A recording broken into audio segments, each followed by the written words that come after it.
संविधान Indian constitution की एक महत्वपूर्ण टॉपिक है, जिस टॉपिक का नाम है doctrine of judicial review. Doctrine of judicial review की हिंदी होती है न्यायिक पुनर्विलोकन का सिद्धांत। बड़ा इंपॉर्टेंट सिद्धांत है, very very IMP purpose to any examination of the judiciary. न्यायिक पुनर्विलोकन इसे कहा जाता है, या न्यायिक समीक्षा का सिद्धांत भी कह सकते हैं, या न्यायिक पुनरावलोकन का सिद्धांत भी कह सकते हैं। कई नामों से जाना जाता है और बड़ा इंपॉर्टेंट है। और सबसे पहली चीज हमारे सामने यह उत्पन्न होती है कि न्यायिक पुनर्विलोकन का सिद्धांत दिया कहाँ गया है। तो इंडियन कॉन्स्टिट्यूशन की आर्टिकल 13 में, इंडियन कॉन्स्टिट्यूशन की आर्टिकल 13 हमने यहाँ लिखा है, आर्टिकल 13 में यानी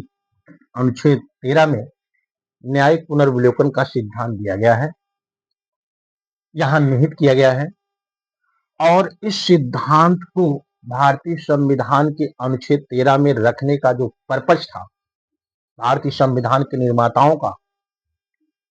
भारतीय संविधान के मेकरों का, वो ये है कि न्यायपालिका अपने द्वारा दिए गए निर्णय को रिव्यू कर सके, उसकी जांच कर सके,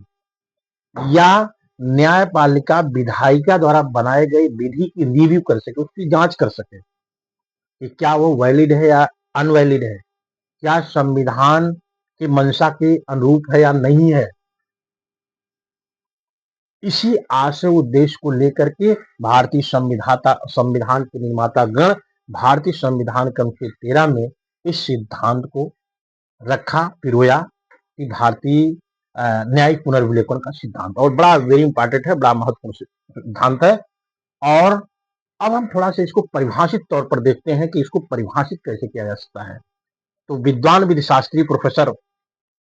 कार्विन साहब ने इसको परिभाषित किया है। उसने कार्विन साहब ने कहा है कि न्यायिक पुनर्विलोकन की जो शक्ति है वो न्यायपालिका की एक ऐसी शक्ति है, एक ऐसी पावर है, हमने लिखा है, जिस शक्ति का प्रयोग करके न्यायपालिका या माननीय न्यायालय विधायिका द्वारा बनाई गई विधि की वैधता की जांच करती है, या कार्यपालिका द्वारा दिए गए आदेश की जांच करती है, या प्रशासनिक अधिकारियों द्वारा दिए गए आर्डर निर्देश की जांच करती है। कुल मिलाकर के कह सकते हैं कि न्यायिक पुनर्विलोकन की शक्ति न्यायालय की एक ऐसी शक्ति है जिस शक्ति के माध्यम से न्यायालय विधि की वैधता और अवैधता की जांच करती, पड़ताल करती। ठीक, अब हम चलते हैं, देखते हैं कि ये शक्ति कहाँ दी गई है, कोर्ट को किस अनुच्छेद के अकॉर्डिंग दी है। अनुच्छेद 13 के आधार पर अनुच्छेद 32 के तहत माननीय उच्चतम न्यायालय को न्यायिक पुनर्विलोकन करने की शक्ति दी गई है, और माननीय उच्च न्यायालय को संविधान के अनुच्छेद 226 के तहत न्यायिक पुनरावलोकन करने की शक्ति दी गई है। हमने लिखा यहाँ विधानमंडल द्वारा बनाई गई विधि क्या भारतीय संविधान के उपबंधों के अनुरूप है या नहीं है, इसकी जांच कौन करती है, न्यायपालिका करती है। अगर विधानमंडल द्वारा बनाई गई विधि भारतीय संविधान के उपबंधों के अनुरूप नहीं है, भारतीय संविधान की मंशा के अनुरूप नहीं है, या भारतीय संविधान के अगेंस्ट है, मूलाधिकारों के अगेंस्ट जाती है, तो न्यायपालिका ऐसी विधि को असंवैधानिक घोषित कर सकती है, असंवैधानिक घोषित कर सकती है, जो कि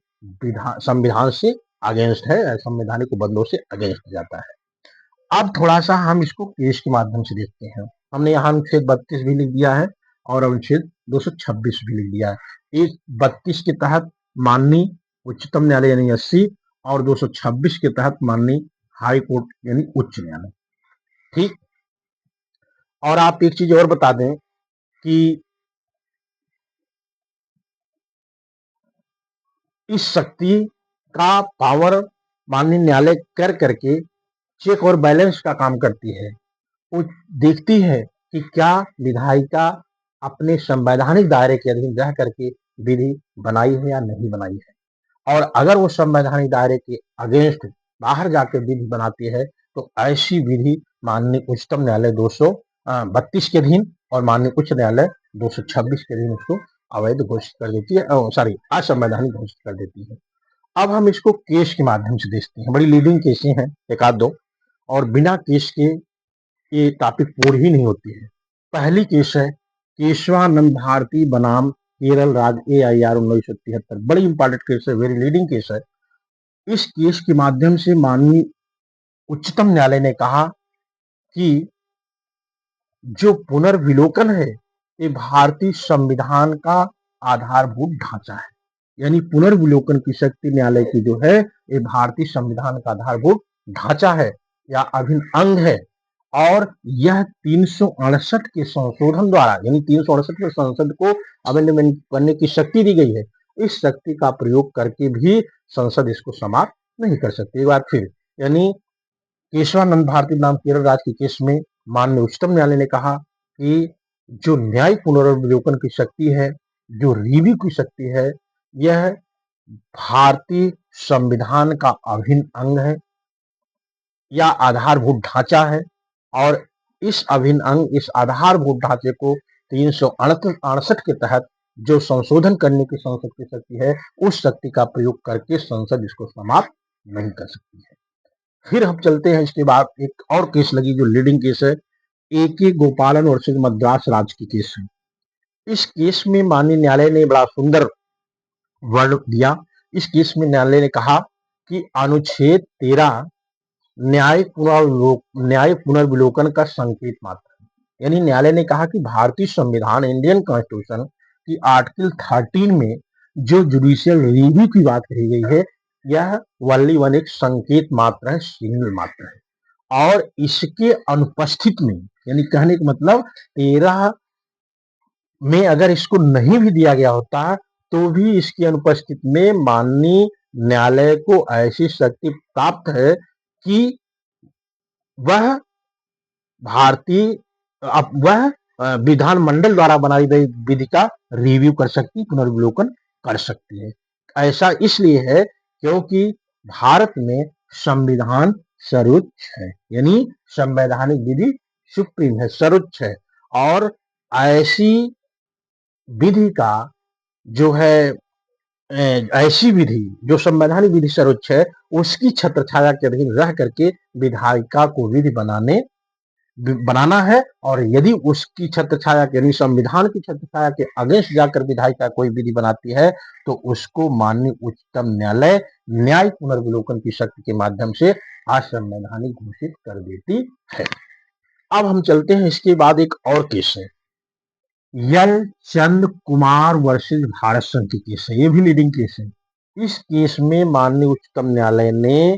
केशवानंद भारती बनाम केरल राज्य में जो बातें कही उसको पुनः दोहराया। उसने कहा कि भारतीय संविधान के अनुच्छेद 32 के तहत उच्चतम न्यायालय और भारतीय संविधान के अनुच्छेद 226 के तहत उच्च न्यायालय को न्यायिक पुनर्विलोकन करने की शक्ति प्रदान की गई है, और इस शक्ति का प्रयोग करके वह विधायिका द्वारा बनाई गई विधि की वैधता की जांच करता है। 32 के आधार पर उच्चतम न्यायालय यानी 80 और 226 के आधार पर हाई कोर्ट, उच्च न्यायालय विधानमंडल द्वारा बनाई गई विधियों की वैधता की जांच करता है, और यह जो न्यायिक पुनर्विलोकन है, यह भारतीय संविधान का आधारभूत ढांचा है, और इसको 368 की शक्ति का प्रयोग करके संसद समाप्त नहीं कर सकती है, यानी केशवानंद भारती के दिए गए अपने डिसीजन को यहाँ फिर दोहराया। इस प्रकार से इन केसों के माध्यम से केशवानंद भारती बनाम केरल राज्य, AK गोपालन वर्सेस मद्रास राज्य, यल चंद कुमार बनाम भारत संघ के केसों के आधार पर, माननीय उच्चतम न्यायालय के डिसीजंस के आधार पर हमने देखा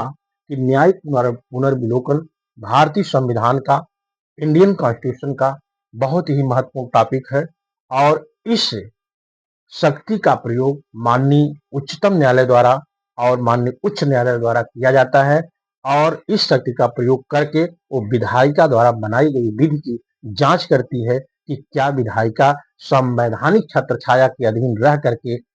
विधि बनाई है या नहीं बनाई है। अगर वह संविधान के उपबंधों के अगेंस्ट जाकर के कोई विधि बनाती है, तो माननीय उच्चतम न्यायालय अनुच्छेद 32 के तहत और माननीय उच्च न्यायालय अनुच्छेद 226 के तहत ऐसी विधि को असंवैधानिक विधि घोषित कर देती है। Okay, thank you.